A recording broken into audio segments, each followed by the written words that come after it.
Hello, my dear students. Today we are going to discuss a very important thing for students of class 9 and students of class 10 also. बहुत दिनों से class 9 और class 10 के students ये एक जिज्ञासा रखते थे, एक बात बार बार रखते थे कि सर आप सोशल साइंस को कैसे पढ़ें तो अच्छी से अच्छी पढ़ाई हो पाएगी, इसके बारे में कुछ चर्चा आप कीजिए। मैंने सोचा कि बच्चों का प्रॉब्लम जेन्युइन है, तो मैं आप लोगों को कुछ तरीके बता रहा हूं।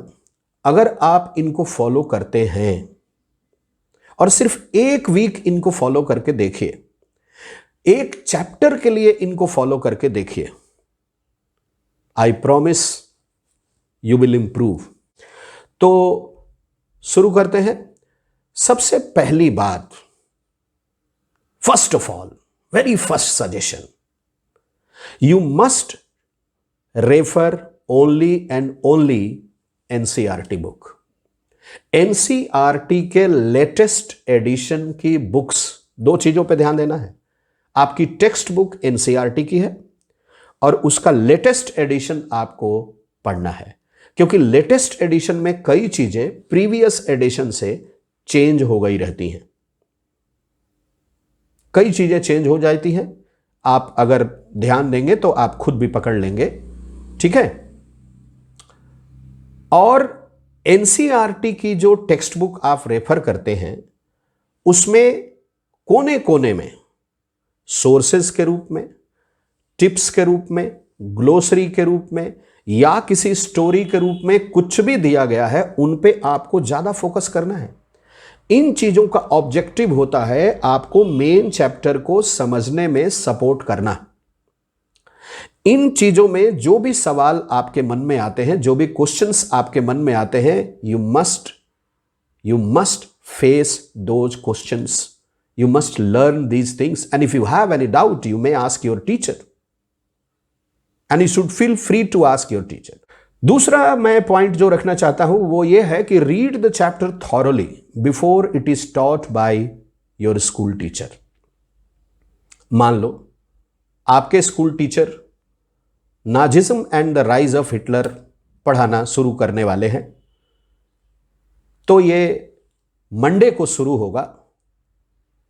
आज सैटरडे है, तो सैटरडे और संडे में कम से कम एक रीडिंग, बस ऐसे ही रीडिंग फॉर फन, एक बार आप इसको एनसीईआरटी की बुक में पढ़ लीजिए, क्योंकि इसमें कई ऐसे वर्ड्स आएंगे, कई टर्म आएंगे जो आपके मन में क्वेश्चन मार्क खड़ा करेंगे।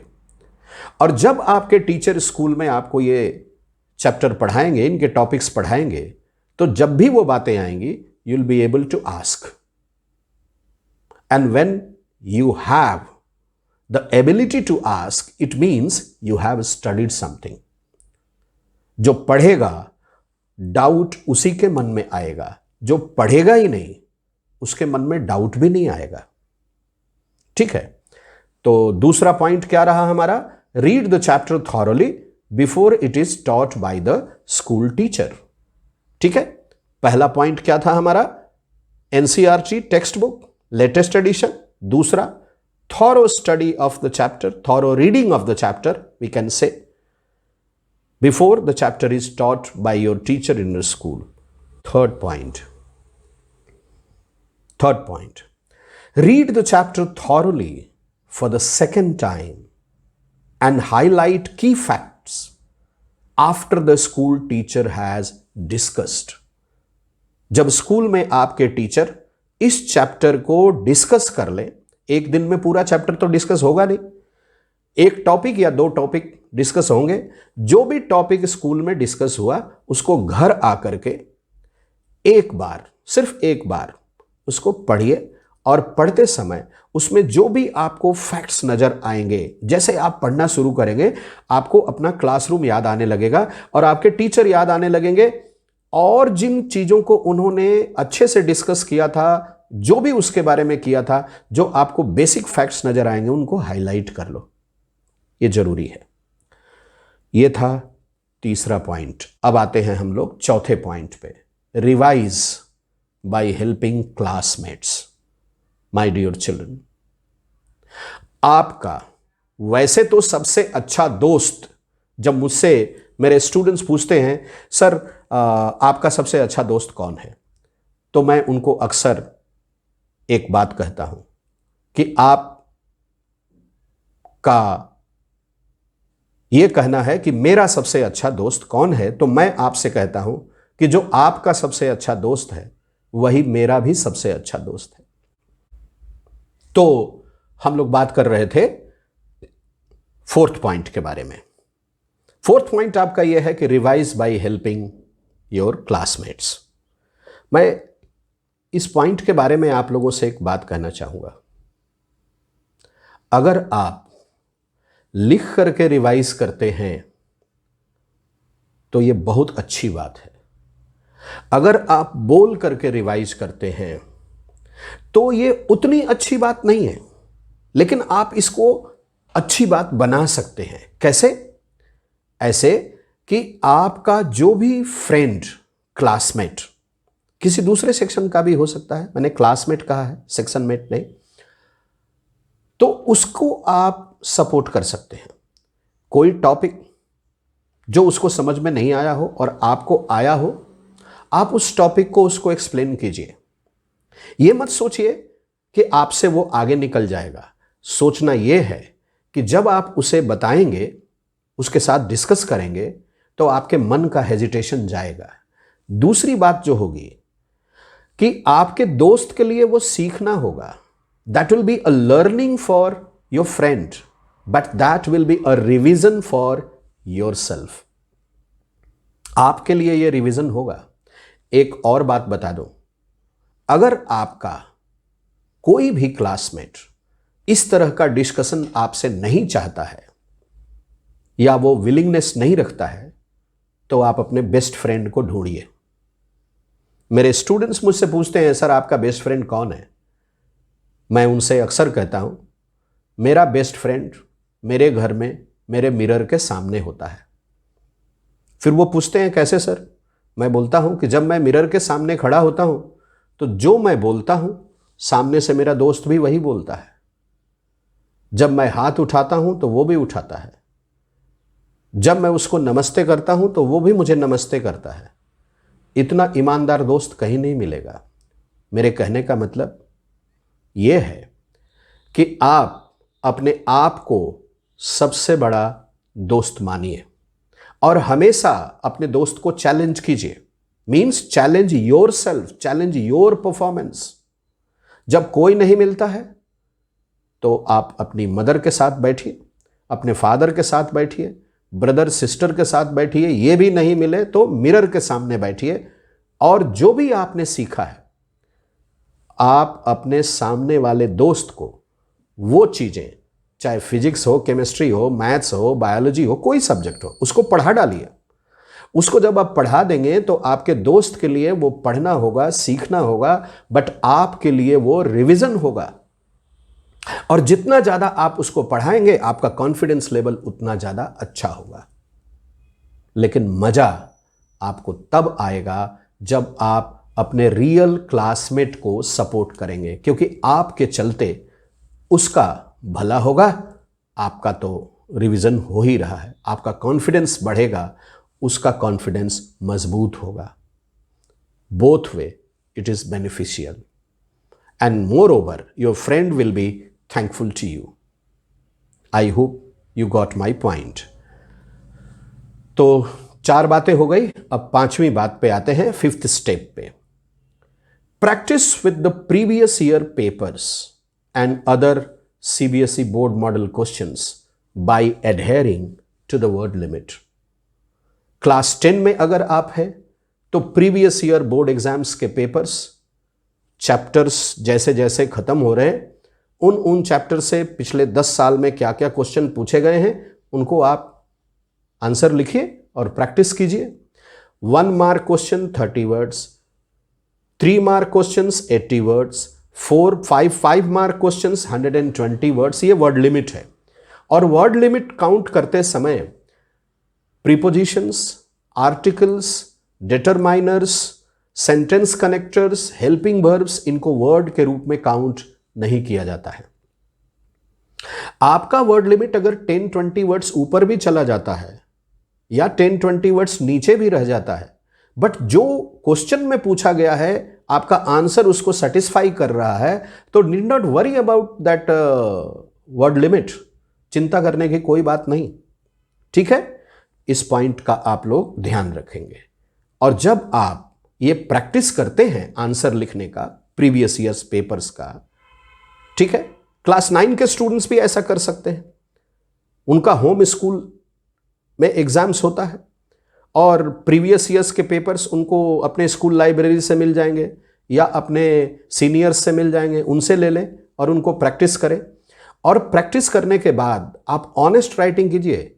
जब प्रैक्टिस करते हैं तो ये रियलाइज कीजिए कि you are sitting in examination room और वैसे लिखिए जैसे आप एग्जाम में लिखेंगे, और फिर उनको अपने सब्जेक्ट टीचर से चेक करा लीजिए और उनको ये रिक्वेस्ट कीजिए, सर मैडम इसमें जहां भी गलती हो वहां आप अपने कमेंट्स जरूर लिख करके दीजिए ताकि हम नेक्स्ट टाइम वो गलती रिपीट ना करें। रिमेंबर, गलती करो, गलतियां करो, लेकिन एक ही गलती बार बार कभी मत करो।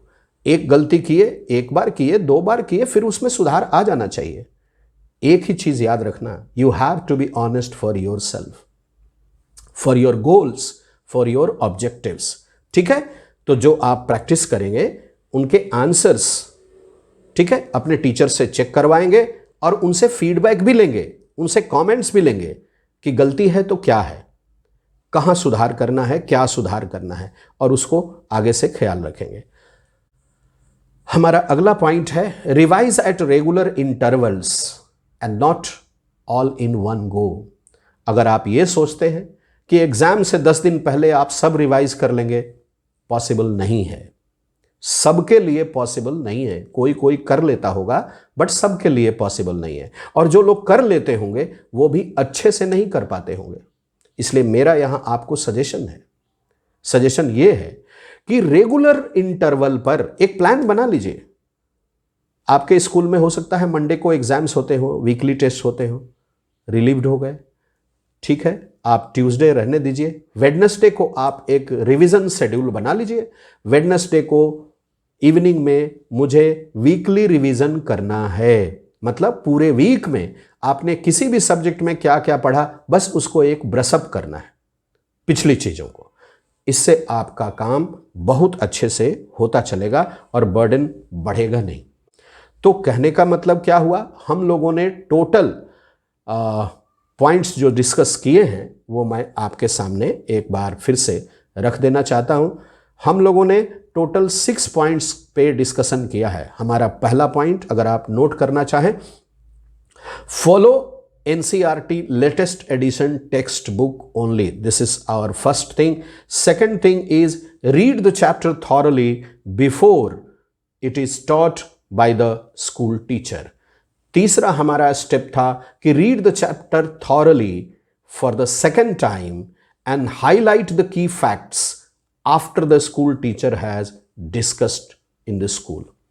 फोर्थ हमारा पॉइंट था revise by helping classmates. Fifth हमारा था practice with the previous year papers and other CBSE board model questions by adhering to the word limit.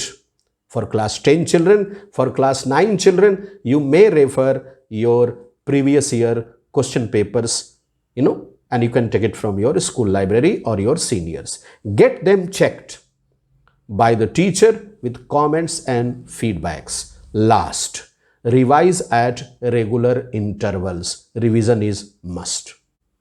My dear children, अगर हमें अपनी लाइफ में कोई भी गोल पाना है तो उस गोल के लिए हमें टूट पड़ना होगा। टूट पड़ने का मतलब उस गोल के अलावा हमें कुछ भी दिखाई नहीं देना चाहिए।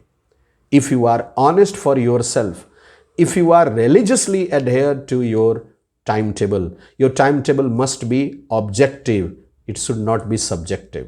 मेरे कहने का मतलब है, आप ये मत सोचिए कि 6 बजे शाम से 9 बजे रात तक मुझे पढ़ना है। पढ़ सकते हैं, पढ़ने बैठे रहेंगे, 6 बजे बैठेंगे पढ़ने, 9 बजे हटेंगे, but result 0।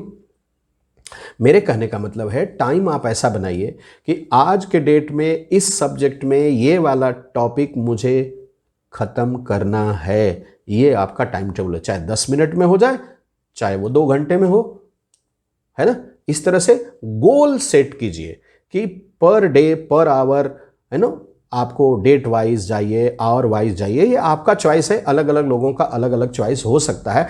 Always feel free to follow your own study style, but if it has some defects you should be ready to amend it। उसमें सुधार करने के लिए भी तैयार रहना चाहिए।